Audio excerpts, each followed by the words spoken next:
அனைவருக்கும் வணக்கம். இந்த பகுதியில் நாம பார்க்க போறது என்னன்னு கேட்டீங்கன்னா, குலதெய்வத்திற்கான அபிஷேக பொருட்கள், அதனால் நமக்கு கிடைக்கும் நன்மைகள். நீரை கொண்டு அபிஷேகம் செய்தால் குலம் தலைத்து ஓங்கும். பன்னீரை கொண்டு அபிஷேகம் செய்தால் தேக அபிவிருத்தி ஆகும்.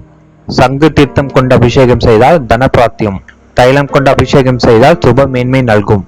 பஞ்சாமிர்தம் கொண்டு அபிஷேகம் செய்தால் புஷ்டி தரும். தேன் கொண்டு அபிஷேகம் செய்தால் அமுத கானம் குரல் வளம் கிடைக்கும். நெய் கொண்டு அபிஷேகம் செய்தால் பிதுர்வலி தோஷ நிவர்த்தி. கரும்பு சாறை கொண்டு அபிஷேகம் செய்தால் ஆரோக்கியம் அளிக்கும். பால் கொண்டு அபிஷேகம் செய்தால் ஆயுள் விருத்தி நலம். தயிரை கொண்டு அபிஷேகம் செய்தால் பிரஜமேன்மை தரும். திருமஞ்சனம் கொண்டு அபிஷேகம் செய்தால் வம்சம் விருதியாகும். இளநீர் கொண்டு அபிஷேகம் செய்தால் போக யோகம் கொடுப்பது. பல வகை சாறுகள் சம்பத்து பெருகும். எலும்பிச்சை பழசாறு திருஷ்டிகள் விளங்கும்.